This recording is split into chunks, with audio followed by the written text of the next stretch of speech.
Hello everyone, welcome back to the channel. As you can see, this is ROG Maximus X2 Hero Wi-Fi motherboard from Asus. This is one of the most expensive motherboard for extreme gamers, and it comes in full ATX size, one of the decent motherboard. But today in this video, we're going to check briefly what is in there, how the motherboard looks, and what is the advantage to pay that much money for this motherboard. Is it worth it in 2022 or not? So you could say this is a kind of brief unboxing and talking about all the details briefly. Okay, the good point is when I choose any sort of PC motherboard, I always focus on the box, especially with MSI and Asus. What they do, they put the highlighted illustration all around the box. So let's say if you do have basic knowledge about how to choose a motherboard and what it should be in there, like what sort of interfaces and slots and connecting ports in there, you can just check clearly from outside of the box. So you don't need to open the box and find out you don't have what you need. So example, as you can see, there are 4 highlighted options that tells you why this motherboard does have priority to buy rather than any other motherboards. So first of all, we're going to check outside, and then we're going to open up, check inside, how the motherboard looks and everything. So let's do that. I opened the box previously and I found many things in here, include, as usual, the DVD driver disk, as you can see, and also does have many things, include the welcome pack. As you can see right here, there are the keychain from ROG and all the screws and brackets, and this is the Q connector in case if you need it. It's the only one.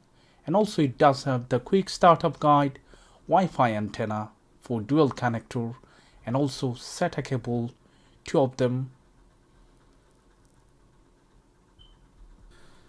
So first of all, this one comes with ATX form factor motherboard, and the chipset is Intel Z490, and the socket Intel socket, which is LGA 1200.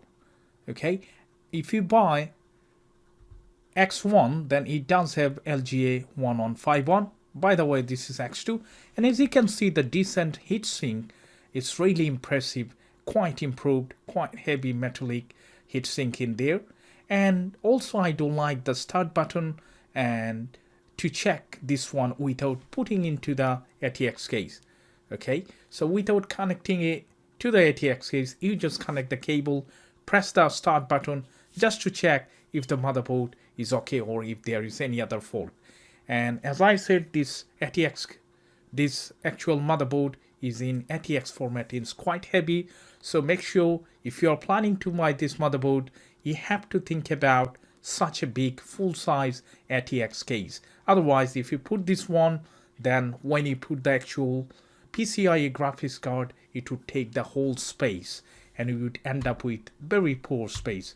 So bear in mind. Now let's talk about the back IO shield. This is the built-in back IO shield, which is one of the great innovation from Asus, because you don't have to connect the IO shield and then the motherboard, which is built in, so it's much more easier to switch from one ATX case to another, or even let's say when you want to change it, when you want to ship it back, you're not going to forget about the IO shield. So let's check what is in there. First of all, I can see one BIOS flashback button, then clear CMOS button, one HDMI 1.4 and then two USB 2.0, one of them for the BIOS flash option, then 4 times USB 3.1 first generation and Intel 1290 V1 GB Ethernet one, and then 4 times 3.2 second generation USB connector and Intel Wi-Fi 6 X201, the dual channel and dual antenna, as you can see, and then 1 optical output, audio output, and 5 gold-plated audio connector. Now if you talk about the color combination, this is a pretty decent color, only the silver and tinted black, that's all. Even include the heatsink And in this board, for the RAM stick, they did not change the color. The RAM slot also comes in black, and even the heatsink also in black. There are some RGB effect on the heatsink into the Asus logo. As this is the Intel motherboard and the socket is LGA 1200 for Hero Maximus X2 motherboard. The previous generation, which is X1, is to support LGA 1151, and also it does have 4 RAM slot, and it does support up to 128 gig of RAM, which is a lot compared to the previous generation. The previous generation used to support only 64 GB.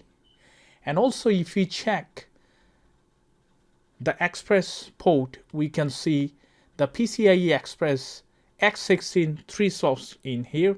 2 of them comes with metal alloy shield, which one makes it more durable.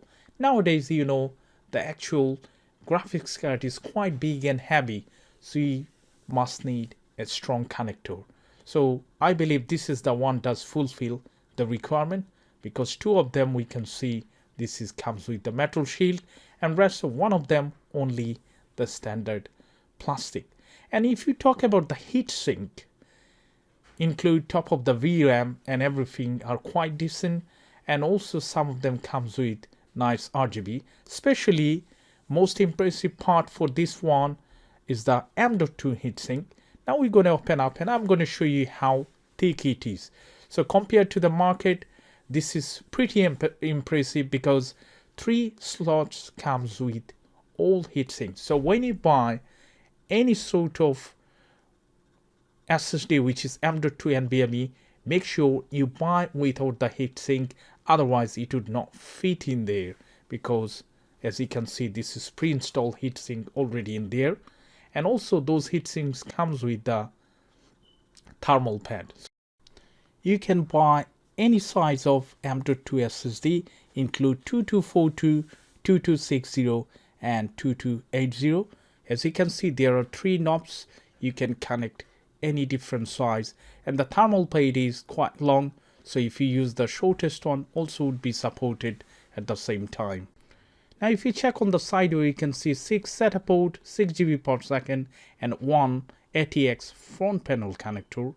And the good point is with this 6 SATA connector, you can use either 3.5-inch SATA hard drive for the extra storage or 2.5-inch SATA SSD. Both of them you can use it. Now if you check on the sideway, we can see there are many headers right there. So let's check what is in there.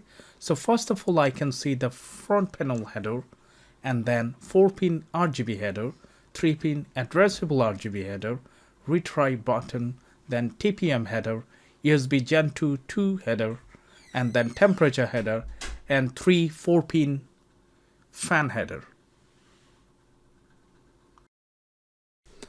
Also it does have 24-pin connector on the sideway, which is good, right next to an 8 plus 4-pin ATX power connector. Okay, and both of them far away, so you need to run the cable across the sideway. Now at a glance, I would say compared to the price, there is nothing extra that you are getting, because the motherboard price still around 550 to 600 British pound, which is a lot. But regardless the price, the modern connectivity which is included, 3 heatsinks, M.2 slots, 1 USB 3.2, which is 20 GB per second, Type-C port, high quality power delivery, and crossfire supports, include everything. The price is pretty high still, but if you don't want to compromise any sort of quality and high performance, then you should go for it. Otherwise, this is pretty much. And before I end this video, I would like to say the screw that you use on the heatsink is not that decent. I tried few times with the right screwdriver and I found that is quite soggy. if you try a little bit with the wrong screwdriver, you might end up with breaking the screw heads, and that would be very difficult to remove it. And also the some part of the heatsink, I mean the plastics are quite funny. This is kind of cheap combination, and compared to the price, when I think about the price, I don't feel this is that much decent from the point of view. If you use any AMD motherboard, B550 would be almost similar, I would say, from my personal opinion. But overall, this is quite decent for the price and everything. And if you hate anything about this motherboard, or if you do like, please leave it in the comment section. That would be great.